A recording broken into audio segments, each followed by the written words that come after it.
Of course म्हाका दिसता ज्या पद्दतीचो वर्डिक्ट आयला त्या पद्दतीत एका महिलेचेर अन्याय जाल्लो आसा.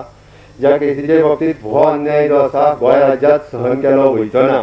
आता we are filing against in the high court. आमी त्या केसीच्या अगेन्स्ट हायकोर्टान वता, आमी अपील फायल करतले तेज्या अगेन्स्ट एखाद्या महिलेचेर अशा पद्दतीचो. म्हणजे हांव ऑलरेडी विथ जो आमचो एडवोकेटी केस पळयता, इन्व्हेस्टिगेटींग ऑफिसर्स ह्या सगळ्यां कडेन हांव उलयलो आनी going through that we are appealing that into the high court रोखडेच. म्हणजे जाता तितके बेगीन आमी केसी अपील करतले आनी ह्या हेतूंतल्यान जर निर्दोश कोण बळी जाला जाल्यार सुटपाक दिवपाना. कारण हांवें पर्सनल लेवलाचेर हांवें कन्फर्म म्हणजे ज्या पद्दतीचे सगळे एविडन्स डॉक्युमेंट्स आशिल्ले त्या पद्दतीत निर्दोश सुटूच शकना. त्या खातीर government is filing this case in the High Court. We are appealing into the High Court within short span of time. We are appealing it in the High Court.